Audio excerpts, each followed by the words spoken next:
الحمد للہ وحدہ والصلاة والسلام علی من لا نبی بعد اما بعد۔ اللہ رب العالمین کے فضل و کرم سے اصول السنہ کا دوسرا حصہ آپ کی خدمت میں عرض کرنے کے لیے حاضر ہوئے ہیں۔ پہلا حصہ جو تھا سنت کے اصول میں سے وہ 31 بیان کر چکا تھا، یعنی حوض کوثر پر ایمان لانا۔ اللہ اکبر۔ اسی طرح 32واں اصول یہ ہے کہ عذاب قبر پر ایمان لانا، عذاب قبر پر ایمان لانا۔ اور یاد رکھیں کہ عذاب قبر ہمارے ایمان کا مسئلہ ہے، اس پر بے شمار دلائل موجود ہیں۔ تفصیل کے لیے دیکھیں الاعتقاد للبیہقی صفحہ 219، الشریعۃ للاجری صفحہ 358، صفحہ 358۔ بے شک یہ امت اپنی قبروں میں آزمائی جائے گی اور ان سے ایمان اسلام کے بارے میں سوال کیا جائے گا کہ تیرا رب کون، تیرا نبی کون۔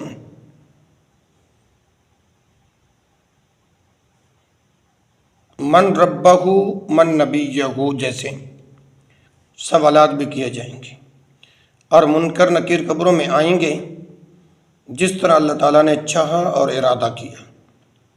اس کے ساتھ ایمان لانا اور اس کی تصدیق کرنا ضروری ہے۔ 34واں میرے بھائی اصول یہ ہے کہ نبی کریم صلی اللہ علیہ وسلم کی شفاعت پر ایمان لانا۔ نبی کریم صلی اللہ علیہ وسلم کی شفاعت کی کئی اقسام ہیں، مثلا شفاعت عظمیٰ جو نبی کریم صلی اللہ علیہ وسلم کا خاصہ ہے۔ اللہ اکبر۔ ان لوگوں کے بارے میں سفارش کرنا جن کی نیکیاں اور برائیاں برابر ہیں۔ اللہ اکبر۔ اور تفصیل کے لیے آپ دیکھیں فتح الباری جلد نمبر 11 صفحہ 467، الشریعہ صفحہ 352، السنہ لابن ابی عاصم جلد نمبر 1 صفحہ 308۔ نیز دیکھیں ہماری کتاب شرح رسالہ نجاتیہ۔ اسی طرح اللہ اکبر کبیرہ، ان لوگوں کے بارے میں سفارش کرنا جن کی نیکیاں اور برائیاں برابر ہیں۔ تفصیل کے لیے دیکھیں الاعتقاد للبیہقی صفحہ 219، الشریعۃ للاجری صفحہ 358۔ اچھا، جہنم میں داخل کرنے کا حکم ہونے کے بعد کچھ لوگوں کی سفارش کرنا، اللہ اکبر، درجات کو بلند کرنے کے لیے سفارش کرنا، بغیر حساب و کتاب کے جنت میں داخلے کے لیے سفارش کرنا، عذاب میں کمی کے لیے سفارش کرنا، یہ تمام چیزیں جو ہیں اس میں داخل ہیں۔ تمام مومنین کے بارے میں سفارش کرنا، کبیرہ گناہ کرنے والے کے بارے میں سفارش کرنا، ٹھیک ہے نا۔ تفصیل کے لیے دیکھیں تذکرۃ للقرطبی صفحہ 344، لوامع الانوار جلد نمبر 2 صفحہ 86، شرح العقیدۃ الطحاویہ صفحہ 174 تا 178 بتحقیق احمد شاکر۔ تو 34واں اصول یہ ہے اصول سنہ میں سے کہ نبی کریم صلی اللہ علیہ وسلم کی شفاعت پر ایمان لانا، کہ آپ صلی اللہ علیہ وسلم قیامت کے دن ان لوگوں کے بارے میں سفارش کریں گے جو جل کر کوئلہ بن چکے ہوں گے، پھر ان کے بارے میں حکم دیا جائے گا اور ان کو جنت کے دروازے پر نہر میں داخل کیا جائے گا۔ اس بارے میں صحیح احادیث موجود ہیں، جس طرح اللہ تعالیٰ چاہے گا وہ کرے گا، اس کے ساتھ ایمان لانا اور اس کی تصدیق کرنا واجب ہے۔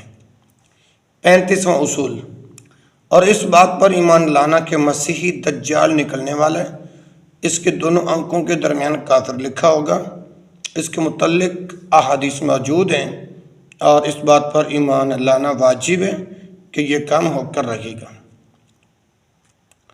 36واں اصول یہ ہے کہ بے شک عیسیٰ علیہ السلام اترنے کے بعد اس کو باب لد پر قتل کریں گے۔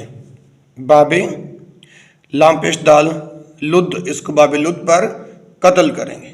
دیکھیں صحیح مسلم 2137 حدیث کا نمبر ہے، سنن ابی داود میں 4321، سنن الترمذی میں 2240، سنن ابن ماجہ میں 75 اور مسند احمد کے چوتھے جلد صفحہ 181 سے 182، الشریعۃ للاجر صفحہ 386۔ اچھا، یہ جو ہے نا مقام لد، یہ جو لد جگہ ہے نا فلسطین میں رملہ کے قریب ہے۔ پھر ذہن میں یاد رکھیں، یہ جو جگہ ہے نا مقام لد، یہ لد جگہ فلسطین میں رملہ کے قریب ہے۔ دیکھیے الصفات لعبد الغنی صفحہ 119، نیز التصریح بما تواتر من نزول المسیح، اس مسئلہ پر اہم کتاب ہے۔ اللہ اکبر، اللہ سمجھ آئی کہ نہیں؟ اللہ اکبر۔ اچھا، 37واں اصول، ایمان قول اور عمل کا نام ہے، وہ زیادہ اور کم ہوتا ہے، جیسا کہ رسول اللہ صلی اللہ علیہ وسلم کا فرمان ہے کہ مومنوں میں سے کامل ترین ایمان والا وہ ہے جس کا اخلاق اچھا ہے۔ سندہ صحیح، مسند احمد جلد نمبر 2 صفحہ 25، سنن ابی داود 4682، سنن الترمذی 11062، سنن الترمذی 2792، صحیح ابن حبان 1926۔ اللہ اکبر کبیرہ۔ الصحیحہ کے اندر پہلے جلد 511۔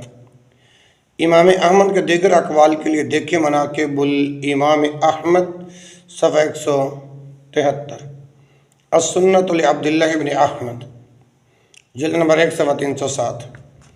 نیز ہم نے اس مسئلے پر تفصیلی بحث اپنی کتب شرح رجالہ نجاتیہ کے اندر کر دی ہے، صفحہ 85 اور 86 کے اندر، اور شرح اصول السنہ للحمیدی صفحہ 41 تا 47 میں کر دیا، آپ وہاں ملاحظہ فرما لیں۔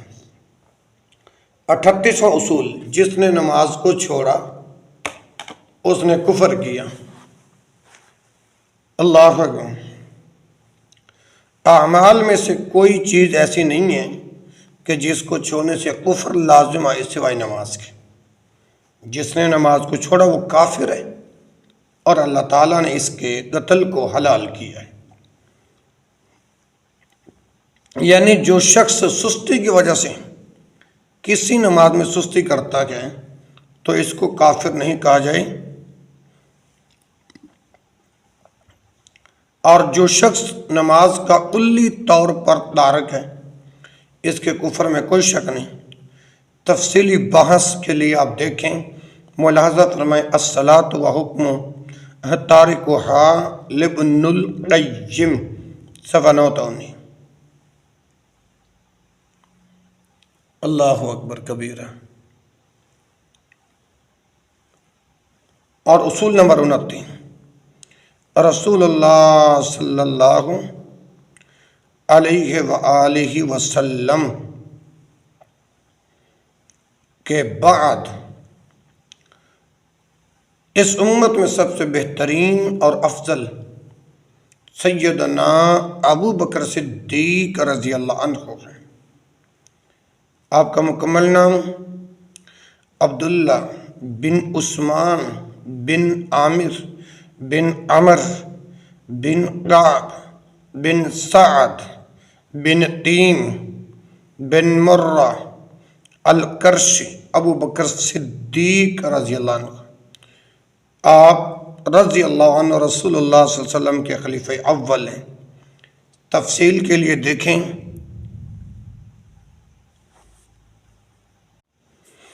تہذیب الکمال جلد نمبر 5 صفحہ 282 تا 283۔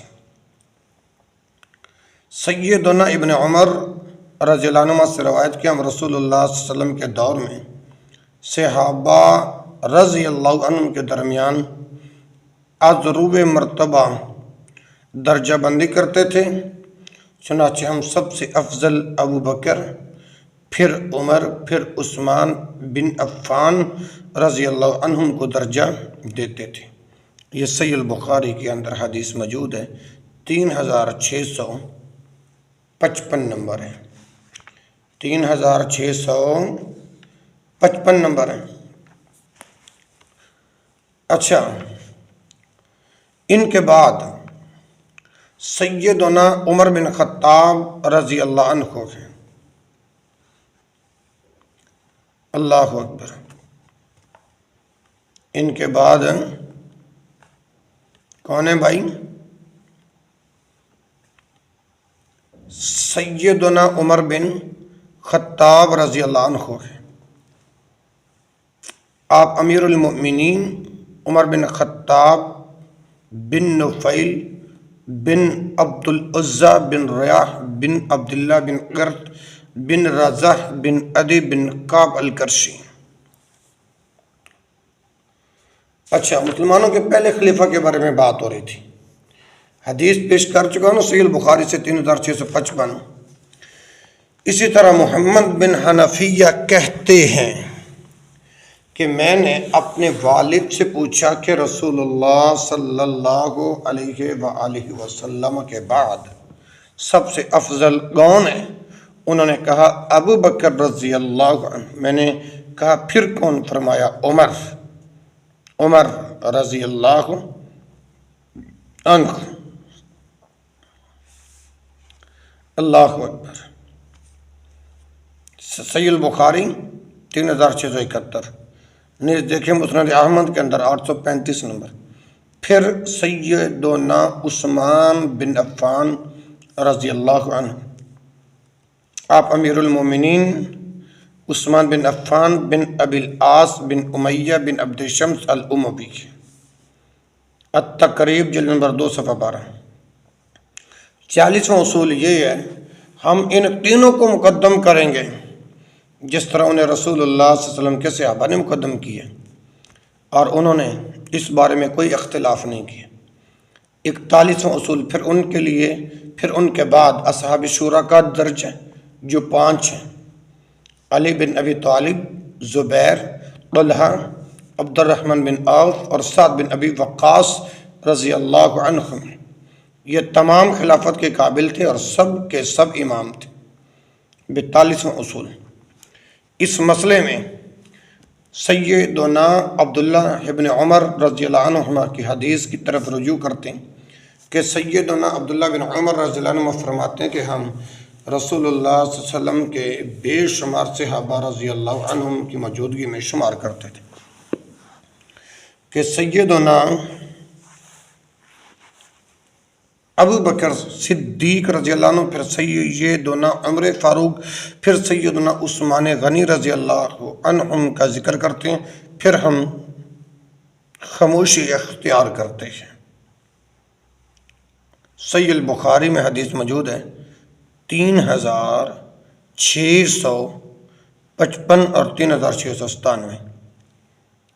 اور 43واں اصول یہ ہے سنت میں سے، اصحاب شورا کے بعد مہاجرین میں بدر والے، پھر انصار میں سے بدر والے، پھر انصار سے بدر والے، رسول اللہ صلی اللہ علیہ وسلم کے صحابہ سے ہجرت اور سبقت لے جانے والوں کے اعتبار سے پہلے آنے والا پہلے شمار کیا جائے گا، پھر ان کے بعد افضل لوگ وہ ہیں جن کو شرف صحابیت حاصل ہے۔ وہ زمانہ جس میں رسول اللہ صلی اللہ علیہ وسلم مبعوث ہوئے، ہر وہ شخص جس نے 1 سال آپ کی صحبت اختیار کی، یا 1 مہینہ یا 1 دن یا 1 گھنٹہ یا اس نے آپ صلی اللہ علیہ وسلم کو دیکھا ہو پس وہ آپ کے صحابہ میں شمار ہوگا۔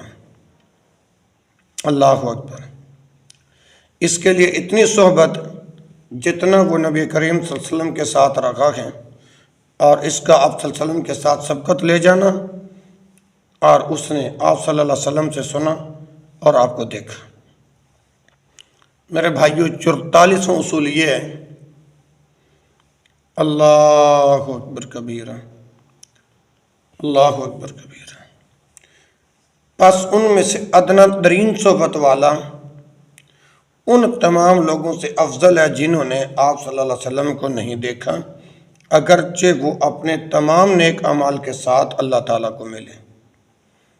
یعنی محاسن صحابہ رضی اللہ عنہم کے متعلق امام احمد کے مزید اقوال کے لیے دیکھیں السنۃ لعبد اللہ بن احمد، جلد نمبر 1 صفحہ 334۔ حافظ ابن عبد البر فرماتے ہیں رحمہ اللہ، تمام کے تمام صحابہ عادل، ثقہ، ثبت اور انتہائی پسندیدہ ہیں، اور تمام علماء اہل حدیث اس بات پر متفق ہیں۔ التمہید، جلد نمبر 22 صفحہ 47۔ اور امام قرطبی نے کہا کہ صحابہ کرام سب سے عادل ہیں، اللہ تعالیٰ کے اولیاء و اصفیاء ہیں، انبیاء و رسول کے بعد تمام مخلوق میں سب سے افضل ہیں۔ یہی اہل سنت کا مذہب ہے، اور اس امت کے ائمہ کا قول بھی یہی ہے۔ ایک چھوٹی سی گمراہ جماعت کا خیال ہے کہ صحابہ کا حال بھی عام انسانوں کی طرح ہے۔ حقیقت یہ ہے کہ ایسے لوگوں کو اپنی عدالت کے چھان بین کی ضرورت ہے۔ تفسیر قرطبی، جلد نمبر 16 صفحہ 299۔ عشرہ مبشر کے متعلق امام احمد کے دیگر اقوال کے لیے دیکھیں مناقب الامام احمد صفحہ 170۔ اللہ اکبر۔ آگے سمجھیں 44ویں اصول کی۔ آئیے آگے چلتے ہیں، اصول نمبر 45۔ اور یہ وہ لوگ تھے جو نبی کریم صلی اللہ علیہ وسلم کے صحابہ بنی، اور انہوں نے آپ صلی اللہ علیہ وسلم کو دیکھا اور آپ صلی اللہ علیہ وسلم سے سنا۔ 46واں اصول۔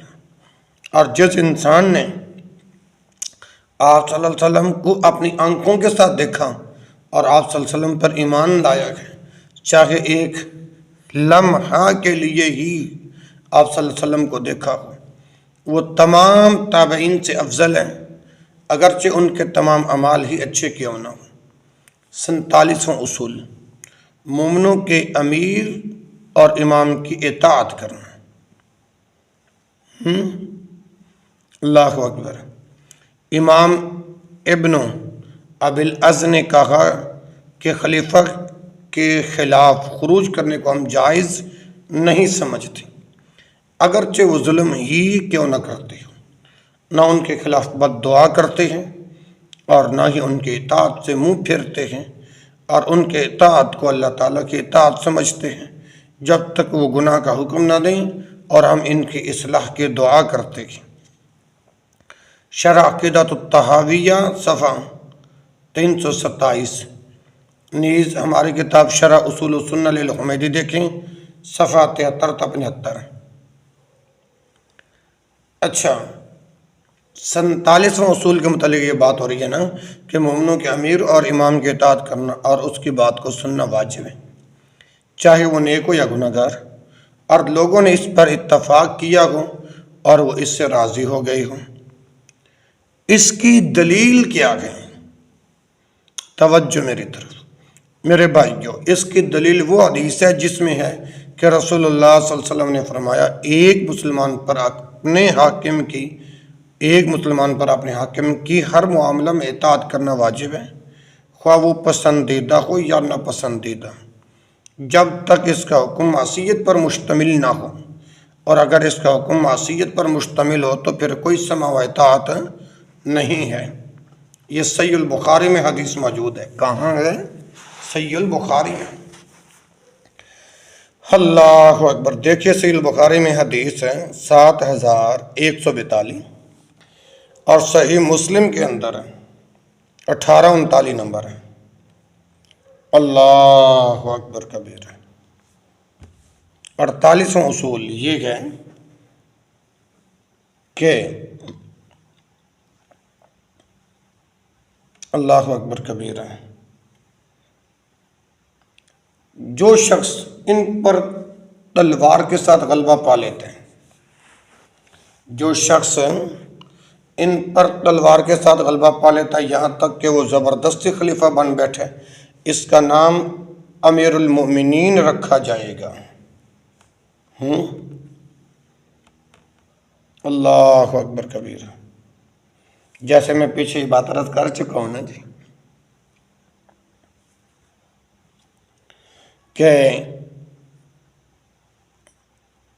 جب تک اس کا حکم معصیت پر مشتمل نہ ہو، اور اگر اس کا حکم معصیت پر مشتمل ہو تو پھر کوئی سماع و اطاعت نہیں۔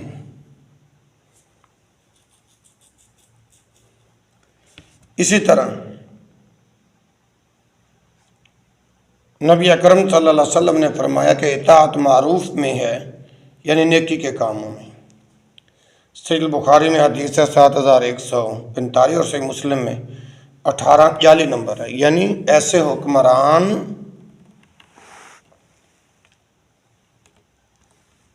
حکمران کے اطاعت واجب ہے، چاہے وہ نیک ہو یا گناہ گار، اور لوگوں نے اس پر اتفاق کیا ہو اور وہ اس سے راضی ہو گئے، جس کی دلیل میں عرض کر چکا ہوں۔ لیکن ہر معاملہ میں مسلمان اپنے حاکم کی اطاعت کرنا واجب، خواہ وہ پسندیدہ ہو یا نہ پسندیدہ، جب تک اس کا حکم معصیت پر مشتمل نہ۔ ہاں، اور اگر اس کا حکم معصیت پر مشتمل ہو پھر کوئی سماع و اطاعت نہیں۔ اللہ اکبر۔ اچھا، 48واں اصول میں یہ عرض کر رہا تھا کہ جو شخص ان پر تلوار کے ساتھ غلبہ پا لیتا یہاں تک کہ وہ زبردستی خلیفہ بن بیٹھے تو اس کا نام امیر المومنین رکھا جائے گا۔ حافظ ابن حجر رحمہ اللہ فرماتے ہیں کہ اگر کوئی شخص بروز طاقت حقیقی اقتدار پر غلبہ حاصل کر لے تو فتنہ کی آگ بجھانے کے لیے اس کی اطاعت واجب ہو جائے گی، بشرط یہ کہ وہ کسی نافرمانی کا حکم نہ دے۔ فتح الباری جلد نمبر 13 صفحہ 122 اور اصول نمبر 49۔ اور امراء کے ساتھ چاہے وہ نیک ہوں یا بد، غزوات قیامت تک جاری رہیں گے اور اس کو چھوڑا نہیں جائے گا۔ مال فی کو تقسیم کرنا اور ائمہ کا حدود کو نافذ کرنا ہمیشہ جاری رہے گا۔ کسی کے لیے بھی یہ جائز نہیں کہ وہ ان پر طعن و تشنیع کرے اور ان سے جھگڑا مول لے، اور ان کی طرف صدقات کو لٹانا جائز ہے۔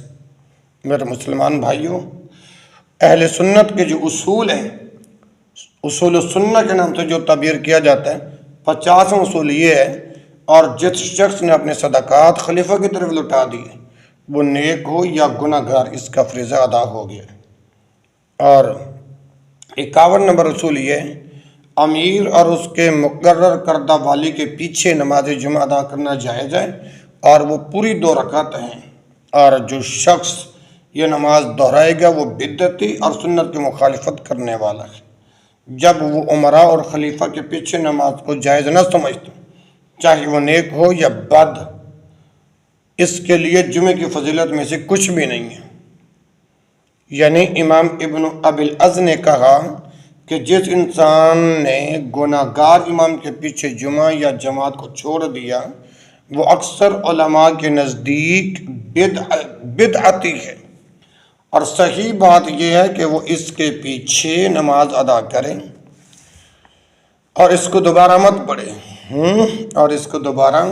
پڑھیں اللہ اکبر۔ میں تھوڑی سی وضاحت کر دیتا ہوں، کیونکہ رسول اللہ صلی اللہ علیہ وسلم کے صحابہ رضوان اللہ علیہم اجمعین فاسق خلفاء کے پیچھے نمازیں ادا کرتے تھے۔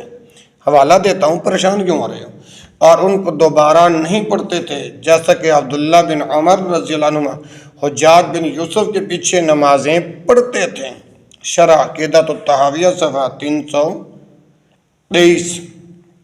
اللہ اکبر۔ اور یاد رکھیں، بدعت کے 2 قسمیں ہیں، بدعت مفسقہ اور بدعت مکفرہ۔ بدعت مفسقہ سے مراد کیا ہے؟ یعنی بدعت مفسقہ سے مراد جس میں عقیدہ کی خرابی نہیں، سمجھ آ رہی ہے نا؟ بلکہ انسان کا ایک عمل بدعت پر مشتمل ہے، اور بدعت مکفرہ وہ ہوتی ہے جو انسان کو دائرہ اسلام سے خارج کر دے۔ اللہ اکبر۔ جی یہ وضاحت ہو گئی اصول نمبر 51 کی۔ آگے آئیے اصول نمبر 52۔ سنت یہ ہے کہ آدمی ان کے ساتھ جمعہ کی 2 رکعت نماز ادا کرے، جس نے ان کو دہرایا وہ بدعتی ہے، اور یہ عقیدہ رکھیں کہ وہ مکمل ہے اور اس کے دل میں کسی قسم کا شک نہ ہو۔ اور 53 نمبر اصول، اور جتنے مسلمانوں کے خلفاء میں سے کسی ایک خلیفہ کے خلاف خروج کیا، حالانکہ لوگوں نے اس پر اتفاق کر لیا تھا اور اس کی خلافت کا اقرار کر لیا تھا، وہ چاہے رضامندگی ہو یا پھر غلبے کے ساتھ خلیفہ بنا ہو، بے شک ایسا شخص مشکل میں پڑ گیا، اس نے مسلمانوں کی نافرمانی کی اور رسول اللہ صلی اللہ علیہ وسلم کی احادیث کی مخالفت کی ہے۔ اگر یہ اسی حالت میں فوت ہوا تو یقیناً وہ جاہلیت کی موت مرے گا۔ امام نووی لکھتے ہیں کہ یہ قول امیر کی اطاعت کے واجب ہونے پر دلیل ہے، جو کسی اتفاق کے بغیر قہراً و جبراً اقتدار پر قابض ہو جائے۔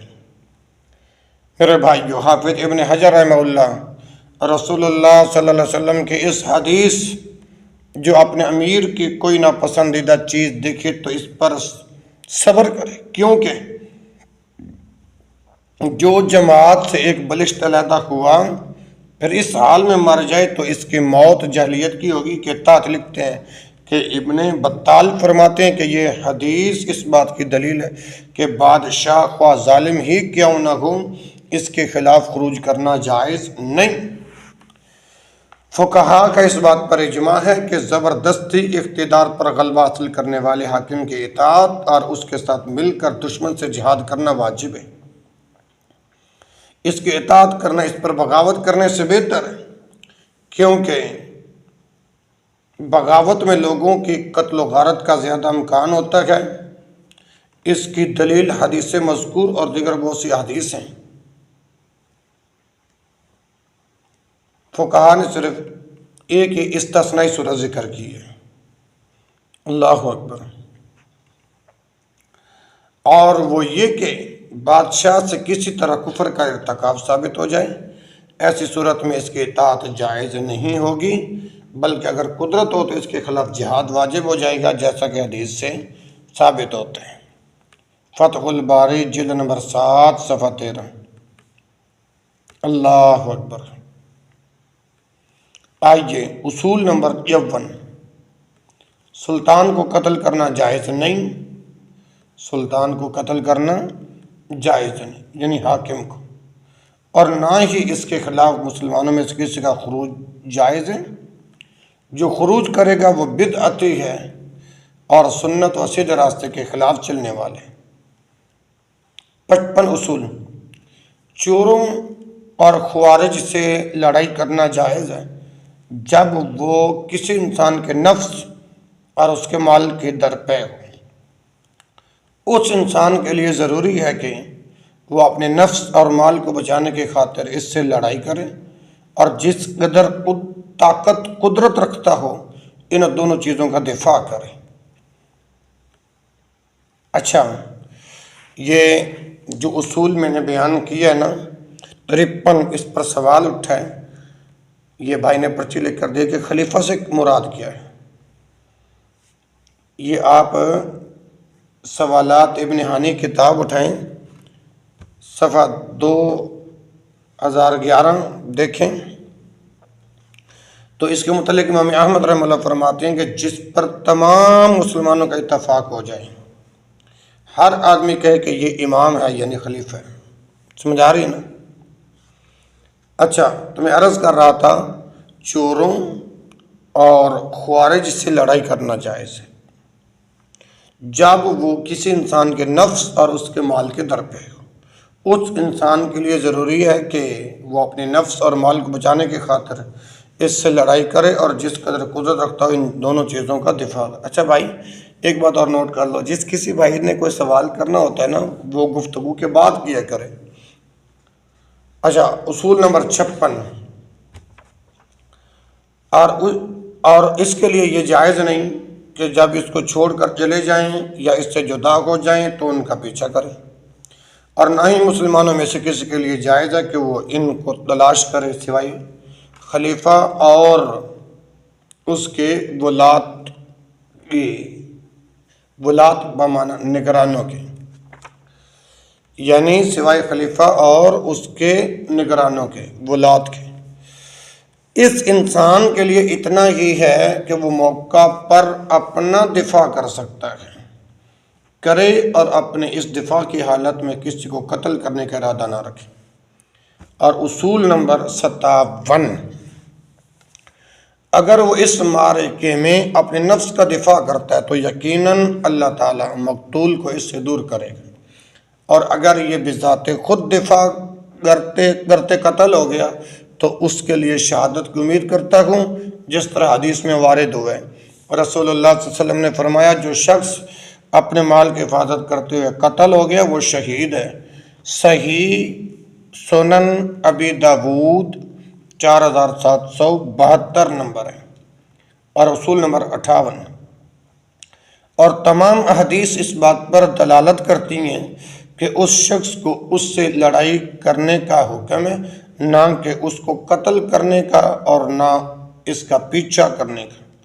اور اگر یہ پچھاڑ دیا جائے تو اس کے لیے یہ جائز نہیں، پچھاڑ دیا جائے یہ تو اس کے لیے یہ جائز نہیں کہ وہ اس کے خلاف اس کے جانے کے بعد دوبارہ تیاری کر کے حملہ کرے۔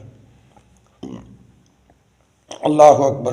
اپنا اصول نمبر 59، پھر کوئی اور شخص اس چور کو پکڑ لے اور وہ قیدی بن جائے تو اب اس کو ملنا یا قتل کرنا جائز نہیں ہے، اور نہ ہی خود اس پر حد لاگو کرے گا، بلکہ اس کے معاملے کو حکمرانوں تک پہنچائے، پس وہ فیصلہ کریں گے۔ اور اصول نمبر 60، اور نہ ہم قبلہ والوں میں سے کسی ایک کے جنت میں لے جانے والے عمل کو دیکھ کر اس کے جنتی یا جہنم لے جانے والے عمل کو دیکھ کر اس کے جہنمی ہونے کی گواہی دیں گے۔ اس قاعدے سے وہ لوگ مستثنی ہیں جن کے متعلق قرآن و حدیث میں گواہی موجود ہے، جن کے متعلق گواہی قرآن و حدیث میں موجود ہے۔ مثلا تمام صحابہ کرام رضوان اللہ علیہ مجمعین کے بارے میں قرآن و حدیث میں بے شمار دلائل ہیں کہ وہ جنتی ہے، ہم ان کے جنتی ہونے کی گواہی دیتے ہیں۔ اسی طرح ابو لہب، ابو جہل وغیرہ ہما کے جہنمی ہونے کے متعلق قرآن و حدیث میں دلائل موجود ہیں، اس لیے ہم بھی ان کے جہنمی ہونے کی گواہی دیتے ہیں۔ سمجھ آ رہی ہے نا جی؟ ہاں، ہم نیک کے لیے امید رکھتے ہیں اور اس پر ڈرتے بھی ہیں، اور اسی طرح گناہگار پر ڈرتے ہیں اور اس کے لیے اللہ تعالیٰ سے رحمت کی امید بھی رکھتے ہیں۔ اصول نمبر 61، جو شخص اللہ تعالیٰ کو ایسے گناہ کی حالت میں ملے جس کے بدلے اس کے لیے جہنم واجب ہو، وہ اپنے اس گناہ سے توبہ کرنے والا ہے اور اصرار نہیں کرنے والا، تو اللہ تعالیٰ اپنے بندوں سے توبہ قبول کرتا ہے اور گناہوں کو مٹا دیتا ہے، کیونکہ اللہ تعالیٰ فرماتے ہیں نا سورۃ الشورى کی آیت نمبر 25 میں، وَهُوَ الَّذِي يَقْبَلُ التَّوْبَةَ عَنْ عِبَادِهِ وَيَعْفُو عَنِ السَّيِّئَاتِ، اور وہ ذات ہے جو اپنے بندوں کی توبہ کو قبول کرتا ہے اور ان وَيَعْفُو عَنِ السَّيِّئَاتِ اور ان کی برائیوں کو معاف کرتا ہے۔ اصول نمبر 62، جو اللہ تعالیٰ کو اس حالت میں ملا کہ اس کو اس کے گناہ کے بدلے دنیا میں ہی حد لگا دی گئی تو یہ حد اس کے لیے کفارہ ہے، جس طرح رسول اللہ صلی اللہ علیہ وسلم سے ایک حدیث آئی ہے۔ اللہ اکبر۔ آپ صلی اللہ علیہ وسلم نے فرمایا کہ جو شخص گناہ کرتا ہے اور اس پر حد قائم کر دی گئی تو یہ اس کے لیے کفارہ ہے۔ حسن درجے کی یہ روایت ہے، مسند احمد جلد نمبر 5 صفحہ 214 کے اندر۔ اللہ اکبر۔ 63 اصول یہ ہے کہ اور جو بغیر توبہ کے اور اپنے گناہ پر اصرار کرتے ہوئے اللہ تعالیٰ کو ملا تو گناہ کے بدلے سزا کا مستحق ہے، اس کا معاملہ اللہ تعالیٰ کے سپرد ہے، اور وہ چاہے تو اس کو عذاب دے گا اور چاہے تو اس کو معاف کر دے۔ 64 نمبر اصول، اور جو شخص اللہ تعالیٰ کو کافر ہونے کی حالت میں ملا، اللہ تعالیٰ اس کو عذاب دے گا اور اس کو معاف نہیں کرے گا۔ 65واں اصول یعنی 65، وہ شخص جس نے زنا کیا، اگر وہ شادی شدہ ہے، جب وہ اعتراف کر لے یا اس کے خلاف دلیل قائم ہو جائے تو اس کو رجم کرنا حق ہے اور واجب ہے، اور یقیناً رسول اللہ صلی اللہ علیہ وسلم اور خلفاء راشدین رضی اللہ عنہم نے بھی رجم کیے۔ 66واں اصول 66 یعنی 66، اور جس شخص نے صحابہ کرام رضی اللہ عنہم میں سے کسی ایک کے بارے میں کوئی نقص نکالا، لیکن افسوس ان بعض الناس لوگوں پر، ان بعض الناس پر جنہوں نے صحابہ کو بھی معاف نہ کیا اور ان میں بھی کیڑے نکالے۔ مثلا حضرت علوسی کے بارے کے اندر آتا ہے، ان کو لوگ علامہ علوسی کہتے ہیں، میں ان کے لیے صرف علوسی کا لفظ استعمال کروں گا۔ مثلا علوسی اپنی تفسیر روح المعانی سورۃ الحجرات آیت نمبر 5 کی تفسیر میں لکھتے ہیں کہ یہ ثابت ہوا کہ صحابہ میں بعض اعتبار کے لائق نہیں تھے، اور کہا، اور اس میں ان لوگوں کی تردید ہے جو کہتے ہیں کہ تمام صحابہ عادل ہیں۔ یہ اپنی طرف سے بات نہیں کر رہا۔ اٹھائیے روح المعانی جلد نمبر 26 اور صفحہ نمبر 133 دیکھ لیں آپ۔ یا پھر کسی واقعہ کی وجہ سے اس سے بغض رکھا، کیونکہ یہ اصول بیان کر رہا تھا نا 66، اور جس شخص نے صحابہ کرام رضی اللہ عنہم میں سے کسی ایک کے بارے میں کوئی نقص نکالا یا پھر کسی واقعہ کی وجہ سے اس سے بغض رکھا یا کسی صحابی کی کسی برائی کا ذکر کیا تو وہ بدعتی تصور ہوگا، یہاں تک کہ وہ ان تمام صحابہ رضی اللہ عنہم کے لیے رحمت کی دعا کرنے لگے اور ان کا دل ان کے بارے میں پاک صاف ہو جائے۔ 67 یعنی 67 نمبر اصول یہ کہ نفاق کفر ہے۔ نفاق کیا ہے؟ کفر ہے۔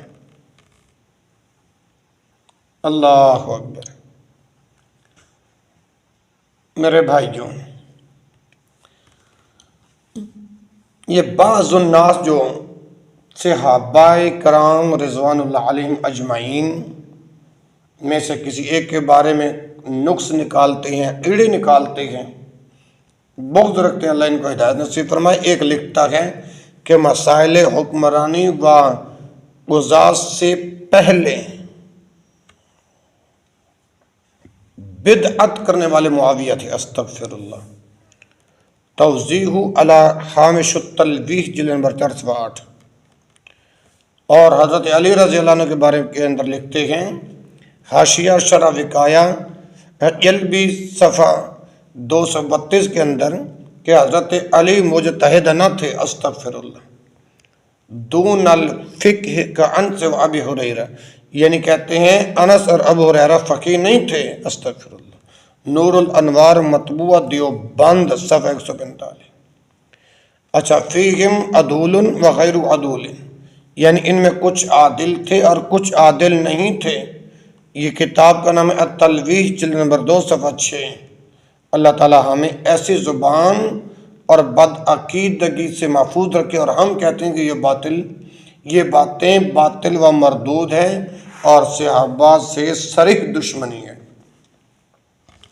67واں اصول میں یہ عرض کر رہا تھا کہ نفاق کفر ہے، یہ کہ انسان اللہ تعالیٰ کے ساتھ کفر کرے اور غیر کی عبادت کرے اور ظاہری طور پر ان منافقین کی طرح اسلام کو ظاہر کرے جو رسول اللہ صلی اللہ علیہ وسلم کے زمانے میں تھے۔ رسول اللہ صلی اللہ علیہ وسلم کا فرمان ہے ثلاث من کن فیہ فہو منافق۔ اللہ اکبر کبیرہ۔ اچھا، اس پر آگے چل کے میں تھوڑی وضاحت کرتا ہوں۔ یہ بات جو میں نے کیا نا کہ نفاق کفر ہے، حافظ ابن کثیر نے کہا کہ نفاق کے معنی خیر ظاہر کرنے اور شر چھپانے کے، اور اس کے کئی اقسام ہیں۔ اعتقاد نفاق، اس کا مرتکب ہمیشہ ہمیشہ جہنم میں رہے گا۔ عمل نفاق، یہ کبیرہ گناہ میں سے ایک ہے، امام ابن جریج فرماتے ہیں کہ منافق کے گفتار و کردار ظاہر و باطن، مدخل و مخرج اور حاضر و غائب میں تضاد ہوتا ہے۔ اللہ اکبر۔ دیکھیے تفسیر ابن کثیر جلد نمبر 1 صفحہ 48، تفسیر ابن جریر جلد نمبر 1 صفحہ 268 تا 272۔ سمجھ آ گئی نا جی؟ اللہ اکبر۔ جیسے پیارے پیغمبر جناب محمد رسول اللہ صلی اللہ علیہ وسلم کا یہ فرمان ہے نا، ثلاث من کن فیہ فہو منافق،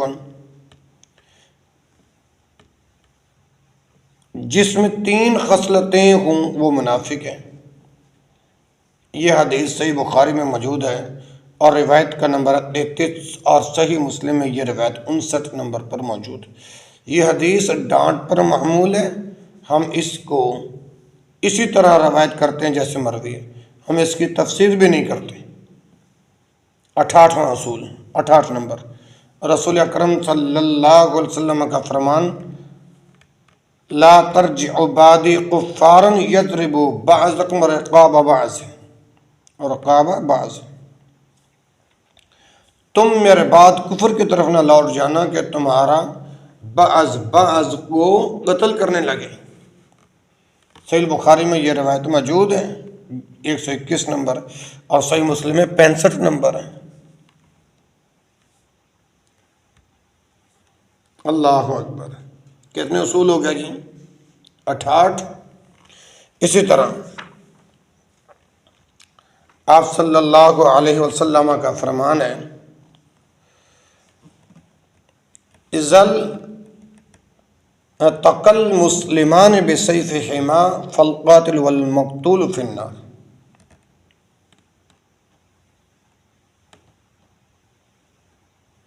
کہ جب 2 مسلمان اپنی تلواروں کے ساتھ ایک دوسرے کو ملیں تو قاتل اور مقتول دونوں جہنمی ہیں۔ اذا التقى المسلمان بسيفهما فالقاتل والمقتول في النار، یہ روایت صحیح البخاری میں موجود ہے 6875 نمبر اور صحیح مسلم میں 2888۔ رسول اللہ صلی اللہ علیہ وسلم نے فرمایا، سباب المسلم فسوق وقتال کفر، مسلمان کو گالی دینا فسق ہے اور اس سے لڑائی کرنا کفر ہے۔ صحیح البخاری میں یہ روایت موجود ہے 48 نمبر، صحیح مسلم میں 64 نمبر۔ ایک اور حدیث میں ہے، جس شخص نے اپنے بھائی سے کہا اے کافر، پس ان دونوں میں سے ایک کلمے کے ساتھ لوٹے گا۔ صحیح البخاری میں یہ روایت موجود ہے 1804 نمبر اور صحیح مسلم میں 111۔ ان جیسے دیگر احادیث جو صحیح اور محفوظ ہیں۔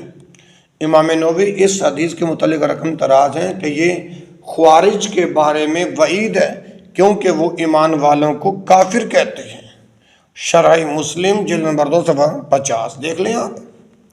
حافظ ابن حجر رحمہ اللہ فرماتے ہیں کہ تکفیر کرنے والے کی تکفیر خود اسی پر لوٹے گی، وہ ایسے ہوگا جیسے اس نے خود اپنے اوپر کفر کا الزام لگایا۔ فتح الباری جلد نمبر 10 صفحہ 466۔ ٹھیک ہے جی۔ اور اصول نمبر 69، ہم ان کو تسلیم کرتے ہیں اگرچہ ہم ان کے تفسیر کو نہیں جانتے، ہم ان میں کلام نہیں کرتے اور نہ ان میں جھگڑا کرتے ہیں اور نہ ہی ان احادیث کی تفسیر بیان کرتے ہیں، مگر اسی کے ساتھ جو وارد ہوئی ہم ان کا اس وقت تک رد نہیں کریں گے جب ان سے عمدہ احادیث ان کے مخالف نہ آ جائیں۔ لیجئے جناب اصول نمبر 70، جنت اور جہنم دونوں مخلوق ہیں، تحقیق ان کو پیدا کیا جا چکا ہے۔ اللہ اکبر۔ امام الاجری نے کہا کہ قرآن اس کا شاہد ہے کہ اللہ تعالیٰ نے جنت اور جہنم کو جن و انس پیدا کرنے سے پہلے پیدا کیا اور جنت کے لیے کئی لوگ بنائے ہیں اور ایسے ہی جہنم کے لیے کئی لوگ پیدا کیے ہیں۔ اللہ اکبر، اللہ اکبر، اللہ اکبر۔ الشریعہ صفحہ 387۔ اللہ اکبر۔ جیسا کہ رسول اللہ صلی اللہ علیہ وسلم کا فرمان ہے کہ میں جنت میں داخل ہوا تو میں نے جنت میں ایک محل دیکھا۔ صحیح البخاری میں حدیث موجود ہے۔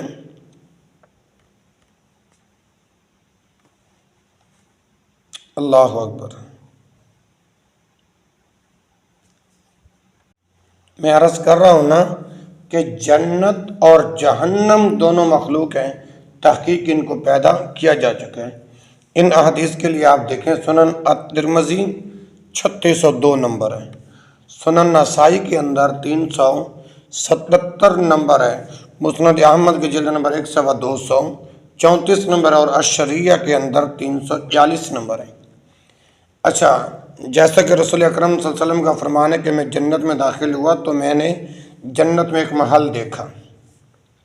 یہ حدیث صحیح بخاری میں موجود ہے، 3670 نمبر ہے، سنن نسائی کے اندر 23 سے لے کر 25 تک دیکھیں، اور مسند احمد کے اندر جلد نمبر 3 صفحہ 372 کے اندر دیکھیں۔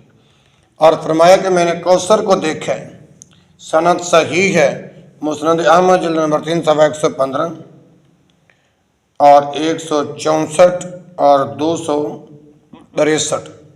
اور اسی طرح آپ صلی اللہ علیہ وسلم نے ارشاد فرمایا مجھے جہنم میں عورتوں کی اکثریت دکھائی گئی ہے۔ صحیح البخاری میں حدیث موجود ہے، 3241 نمبر ہے، اور صحیح مسلم میں 2737 نمبر ہے۔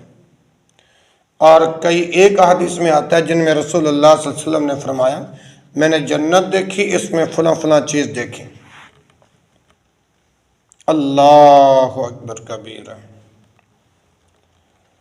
اور اصول نمبر 71، اور جس شخص نے گمان کیا کہ جنت اور جہنم پیدا نہیں کی گئی پس وہ قرآن اور نبی کریم صلی اللہ علیہ وسلم کی احادیث اور تمام قسم کے آثار کو جھٹلانے والا ہے۔ اللہ اکبر اللہ۔ سنن الترمذی 3602، سنن نسائی 377 اور مسند احمد جلد نمبر 1 صفحہ 334 اور الشریعہ کے اندر 340 نمبر ہے۔ اللہ اکبر۔ تمام قسم کے آثار کو جھٹلانے والے، اور میرے گمان میں وہ جنت اور جہنم پر ایمان نہیں رکھتے۔ اصول نمبر 72، اور قبلہ والوں میں سے جو مواحد فوت ہو جائے اس کی نماز جنازہ ادا کی جائے گی، اس کے لیے بخشش کی دعا کی جائے گی، اور اس سے استغفار روکا نہیں جائے گا۔ اصول نمبر 73،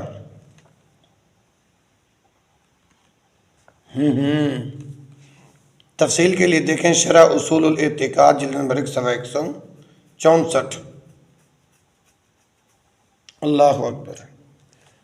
اصول نمبر 73 ہے کہ اس کے گناہ کی وجہ سے جو اس نے کیا اس کی نماز جنازہ کو ترک نہیں کریں گے، چاہے وہ گناہ چھوٹا ہو یا بڑا ہو۔